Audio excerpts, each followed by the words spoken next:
हिंदू धर्म के शास्त्रों में कहा गया है, नैनम छिदन्ति शस्त्राणि, नैनम दहति पावक, न चैनम क्लेदयन्त्यापो, न शोषयति मारुतः। अर्थात आत्मा को न शस्त्रों द्वारा खंडित किया जा सकता है, न आग द्वारा जलाया जा सकता है, न हवा द्वारा सुखाया जा सकता है। उसे कोई इफ़ेक्ट नहीं कर सकता। जब एक बार आदमी मृत हो जाता है, उसके बाद वो इस धरती पर रह रहे जीवों से उसकी आत्मा कहीं बहुत ऊपर हो जाती है। उस आत्मा का, उस निर्जीव शरीर का सम्मान बहुत ज़रूरी है। मैंने कितने ऐसे अपने हिंदू दोस्त देखे हैं, ऐसे हिंदुओं को मैं जानता हूँ जो शायद विचार में नास्तिक हों या अधिक कर्मकांड में यकीन ना रखते हों, लेकिन यदि कोई परिजन की किसी नज़दीकी की मृत्यु होती है तो वो सभी स्टेप्स पूरे करते हैं।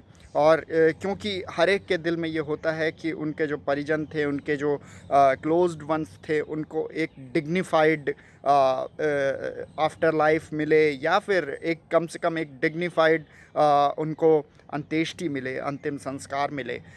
हर व्यक्ति ये चाहता है, सिर्फ हिंदू ही नहीं, कोई भी धर्म हो।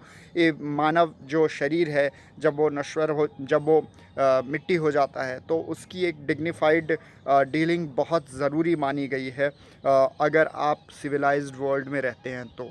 लेकिन हमने देखा कि किस तरह से बलात्कार पीड़िता मनीषा वाल्मीकि की जो लाश है वो परिवार से दूर हटाकर पुलिस चोरी छुपे मुंह अंधेरे ले जाकर उसको जला देती है। किसी को, परिवार तक को उस लाश के आसपास भी नहीं फटकने देती है। ये तो बहुत बड़ा अन्याय हो गया, बहुत बड़ा गुनाह हो गया। मुझे समझ में नहीं आ रहा कि इसको शब्दों में कैसे व्यक्त किया जाए।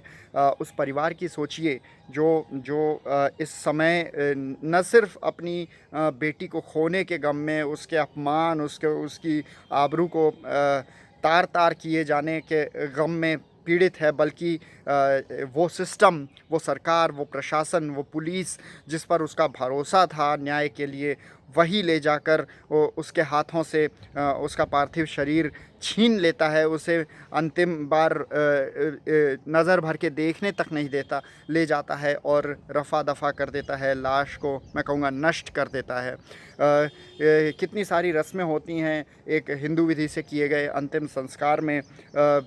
कभी भी जो अंतिम संस्कार है वो सूर्य के रहते, यानी कि सूर्योदय के बाद और सूर्यास्त से पहले कर दिया जाता है। अंधेरे में कभी भी नहीं किया जाता है हिंदू धर्म के रीति रिवाजों के अनुसार। जो परिवार वाले होते हैं वो वहाँ पर मौजूद होते हैं, मंत्रोच्चारण के साथ ये किया जाता है। परिवार का कोई नज़दीकी जो कि उसमें रैंकिंग बनी हुई है, उस हिसाब से कपाल क्रिया की जाती है शरीर के नष्ट होने के, जलने के बाद। ये सारी चीज़ें करने से रोक दिया गया मनीषा के परिवार को। इससे ज़्यादा बड़ा दुख और अपमान मनीषा और उसके परिवार के लिए क्या हो सकता है। मैं आज ज़रूर सहमत होना चाहूँगा गिरिराज सिंह, जो भाजपा के बड़े नेता हैं, और बहुत सारे भाजपा के नेताओं से, कि हिंदू ज़रूर एक कायर कौम है शायद, क्योंकि वो अपने सम्मान के लिए लड़ना नहीं जानती। आज हम देख रहे हैं कि एक हिंदू बालिका को ना तो एक इज़्ज़त की ज़िंदगी मिलती है, और ना इज़्ज़त की मौत, ना इज़्ज़त का अंतिम संस्कार। उसके परिवार को बिलखने के लिए अकेले छोड़ दिया जाता है। प्रशासन, क्योंकि ये छुपाना चाहता है कि उस बालिका के साथ फिज़िकली इतना बुरा व्यवहार हुआ था, शायद वो प्रशासन बताना चाहता है कि ज़बान काटी गई थी। प्रशासन ये बताना नहीं चाहता है कि रीढ़ की हड्डी तोड़ी गई थी, इसलिए उसकी लाश को ही इन्होंने रफ़ा दफ़ा कर दिया। पोस्टमार्टम की रिपोर्ट को अब कौन मानेगा और क्यों मानेगा? हमें नहीं मानना उसकी पोस्टमार्टम की रिपोर्ट। सरकारी रपटें, वो सरकार जो जो एक एक एक बलात्कृत बालिका के पार्थिव शरीर तक को बेसिक डिग्निटी ना प्रदान कर सके, एक रोती हुई माँ को कम से कम नज़र भर देख लेने की इजाज़त न दे अपनी बेटी को, ऐसी सरकार पे धिक्कार है। ऐसी सरकार को सरकार मानना मेरे ख्याल से एक कायरता है।